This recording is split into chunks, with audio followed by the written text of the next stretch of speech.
GroomersTake. So we've had about 2 sleeps now, Leaf fans, since they lost Game 7. It still feels weird. It still doesn't feel right. And today, we got to listen to the crap that Shanahan, Keefe, and Dubas gave us. Now, I'll give it to Keefe. He wanted to win. It doesn't matter if he should have done anything differently with the lineup. The lineup doesn't matter. The lineup on paper should have won that series. So, Keefe, you get a pass here because I don't know what you're like in the room. I don't know what you say to the guys. But from Shanahan and Dubas, I wanted to hear one thing, and I think I heard it from a reporter once. I don't know if he used the word, but he kind of tippy-toed around it. And that was that this year, yes or no, for a Leaf franchise was a failure. That's what I wanted, and I wanted the answer to be yes, because that's exactly what this was. And we can go back, we can go into our little ammo sack over here as fans and say, why did you give the job to Dubas instead of Lou? Why didn't you keep Lou? Because the team that Lou's in charge of now not only wins series, but they have the players that just get down and they grind and they win. They win. They make it out of first rounds. They beat teams that have won Stanley Cups before, like the Pittsburgh Penguins. But we can't go back to that, right? We're not allowed to go back to that because we've already mentioned it, and we've moved on to this now, and we've been put this team in front of us, and we're all really excited about it, so we can't do that. And then we can go back if we want, and if we really, really want to, and we can say, what's with all the contracts? The contracts are the fault. John Tavares isn't worth the $11 million at his age.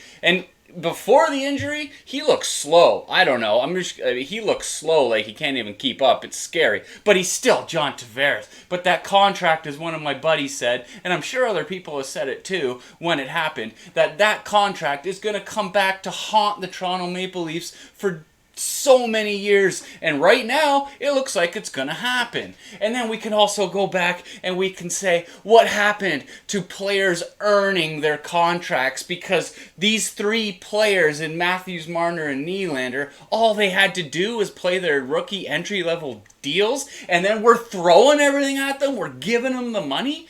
Why? What happened to earning it? It's gone. It's out the window. You get one season with 85 plus points or something, or you put up 40 goals and they throw money at you. And I really don't want to be all over Matthews here, because what he did was great. But that Rocket season now, who cares? Rocket season doesn't matter. Gone. Marner, top 5 or 6 or 7 or 8 in points in the whole NHL, gone. Doesn't matter. Because without John Tavares or with him, more importantly without him in this series, you were meant to win it. You were put there to win it, and you should have. You should have won this series, and you didn't. And I don't even want to dig into all the press conference today with the 3 guys, because the killer instinct came up, and I think they said learning, because you either have it or you don't. And these guys still don't have it. Man, it's the toughest thing in the world to be a Leaf fan. And now what are we going to do? Well, we'll trade this guy, trade that. It doesn't matter now. What are you going to do? Who are you going to get? Where's that money going to go? And now you're stuck because Hyman's going to say, or his camp's going to say, or the talking heads of the worlds are going to say that Zach Hyman's worth like $4.5, $5 million a year. But you can't give that to him, because you overpaid all these other guys. So what are you going to do?